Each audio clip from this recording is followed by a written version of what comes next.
undefeated.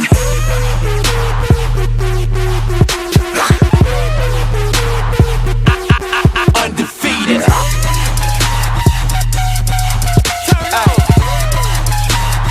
Who do you think that you are? When I tell y'all that I run things, y'all better believe me. Spin the earth on my finger like round ball. I'm a globetrotter. That's easy. No lie. What up, everybody in the YTBC? So I just saw a video a little while ago done by Boxing Ring IQ, and if you haven't checked them out, I suggest that you do. It's a pretty good channel. It's pretty entertaining, and he edits his videos very well as well. So that being said, I watched the video, and he was talking about how Cotto is backing Canelo on his decision to, vacate the belt instead of fighting Triple G. And he made a lot of logical points about, the greed with, paying the step-aside money. Then you're, expected to pay, the sanctioning fees still. And I have to agree on that. It only makes sense that somebody would vacate due to circumstances such as those. They're bleeding you dry. $800,000 is a good amount of money. But then paying the sanction fees, which Floyd Mayweather have vacated the WBO because they wanted to charge him a $200,000 sanctioning fee. So in that regard, it makes sense. Here's the thing, though. All right, as much as that really is garbage, I still can't back Canelo because of this. Why are you paying a guy step-aside money? Like, why don't you just fight him? There's nothing wrong with fighting him and then fighting again in 3 months. Like, where's the shame in that? These guys want to fight like once a year now and get paid millions of dollars. Tens of millions of dollars, actually, when you get to the status of Cotto and Canelo and Mayweather. They want to be paid tens of millions, and Mayweather made hundreds of millions. So maybe, you could still be making that kind of money fighting multiple times a year. If you only fight one time a year, of course you're not going to get as much money as if you're fighting 3 times a year. You just tripled your income. Now, of course, that's not guaranteed to happen with the tripling of the income, but you can come close if you make the right moves. So, the other problem I have with this is that if that was the case, why didn't they fight in a non-title fight? If the belt really doesn't mean shit, then fight in a non-title fight, and then you don't have to pay those sanctioning fees.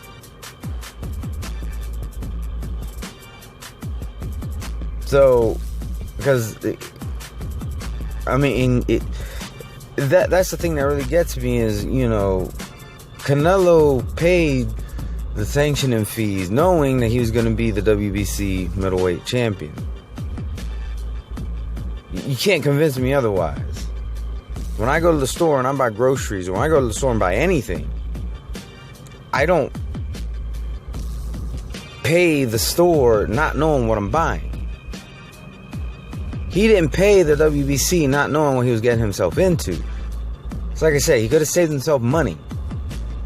And people say that the belt is leverage, which is true, but at the same time, a lot of these same people are saying that the belts don't mean shit. So is it leverage or does it not mean shit? Because if it's leverage, then it obviously means something.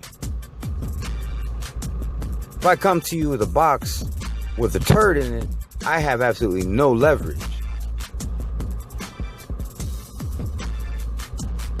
But if I come to you with a box that has a brick of solid gold, you might be willing to negotiate with me to get that brick of gold. It's only logical. So that being said, what Cotto said makes sense, but at the same time, if that's the case, then why did you have the WBC sanction the fight? If the belts really don't mean shit, then why don't you just fight? And every time they're offering you a title shot, you say, you know what? I will fight him, but I don't care about the belt. I just want him on my resume. Because that'll save me money, and the belt don't mean shit anyway. It's the name that matters. But see, a lot of people like to paint out the sport to be on that landscape, and I think that it's not a very solid argument when you look at it, giving the facts that I've just given. Because you could just be saving yourself money and getting these names on your resume. You don't have to have the WBC sanction the fights. You have to have any of these sanctioning bodies sanction the fights. You can have the state commission of whatever state you're going to fight in sanction it. And then you just make your money. But see, as much as people like to say the belts don't mean shit, I don't even think that those people really believe that when they say it. A lot of the times, I can't, of course you can't generalize because everybody's their own individual. There might be people who feel the same way I do when it, maybe they do really feel like the belts aren't shit and they agree with me that they should just stop paying these sanctioning fees because they don't mean shit. I actually do think the belts mean something, but I'm looking at this from all angles. So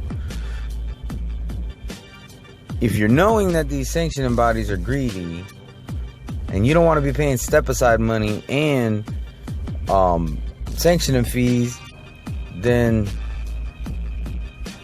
why even pick up the belt in the first place? If that doesn't matter to you, then just fight. Just fight.